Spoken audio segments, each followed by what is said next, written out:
കശ്മീർ ഭീകരാക്രമണത്തിൽ കേന്ദ്ര സർക്കാരിന് ഗുരുതരമായ വീഴ്ച സംഭവിച്ചെന്നും ഭീകരവാദികൾക്ക് മുന്നിൽ ടൂറിസ്റ്റുകളെ എറിഞ്ഞുകൊടുത്തുവെന്നും ആന്റോ ആന്റണി MP ദുബായിൽ പറഞ്ഞു. അതേസമയം പാകിസ്ഥാൻ വ്യോമയാന മേഖല അടച്ചത് മൂലം വിമാന നിരക്ക് വീണ്ടും ഉയർത്തിയാൽ അത് പ്രവാസികൾക്ക് കനത്ത ഭാരമാകുമെന്നും ആന്റോ ആന്റണി പറഞ്ഞു. ദുബായിൽ ജയ്ഹിന്ദ് ന്യൂസിനോട് സംസാരിക്കുകയായിരുന്നു അദ്ദേഹം. Dubai ബ്യൂറോയുടെ report. പാകിസ്ഥാൻ വ്യോമയാന മേഖല അടച്ചതുമൂലമുള്ള അധിക സാമ്പത്തിക ഭാരം പ്രവാസികളുടെ തലയിൽ കെട്ടിവെക്കരുതെന്ന് ആന്റോ ആന്റണി MP ദുബായിൽ പറഞ്ഞു.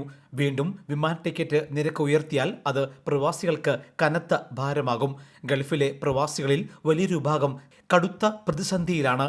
കാര്യമായ ശമ്പള വർധനയില്ല, ജീവിതഭാരം കൂടി വരുന്നു. ഇതിനിടയിൽ വിമാന ടിക്കറ്റ് നിരക്ക് കൂടി ഉയർത്തുന്നത് അനീതിയാണെന്നും ആന്റോ ആന്റണി ജയ്ഹിന്ദ് ന്യൂസോട് പറഞ്ഞു.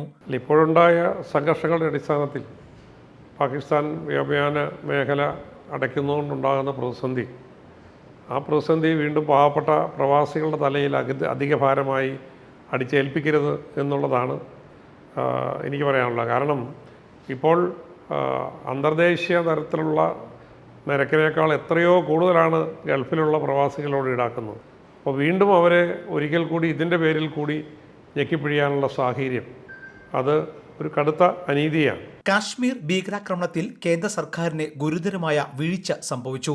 കാശ്മീരിലെ സർക്കാരിന് പോലീസിന് മേൽ യാതൊരു നിയന്ത്രണവുമില്ല. എല്ലാ കാര്യങ്ങളും നിയന്ത്രിക്കുന്നത് കേന്ദ്ര ആഭ്യന്തര മന്ത്രാലയമാണ്. ഇത്രയും വലിയ ടൂറിസ്റ്റ് കേന്ദ്രത്തിൽ പേരിനു പോലും പോലീസും പട്ടാളവും ഉണ്ടായില്ല. അതിനാൽ ഇവിടെ ടൂറിസ്റ്റുകളെ ഭീകരവാദികൾക്ക് മുന്നിൽ എറിഞ്ഞുകൊടുത്തുവെന്നും ആന്റോ ആന്റണി കുറ്റപ്പെടുത്തി.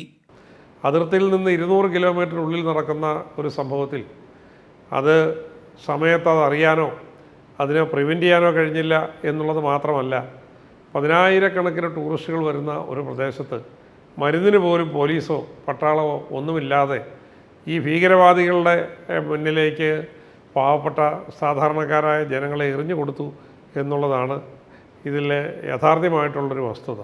കേന്ദ്ര സർക്കാരിന്റെ സുരക്ഷാ വീഴ്ച കൂടി ഈ ഘട്ടത്തിൽ കണക്കിലെടുക്കണമെന്നും ദുബായിൽ ജയ്ഹിന്ദ് ന്യൂസ് നൽകിയ പ്രത്യേക അഭിമുഖത്തിൽ അദ്ദേഹം പറഞ്ഞു. ക്യാമറമാൻ ധനേഷിനൊപ്പം Elvis Chummar, Jaihind news, Dubai.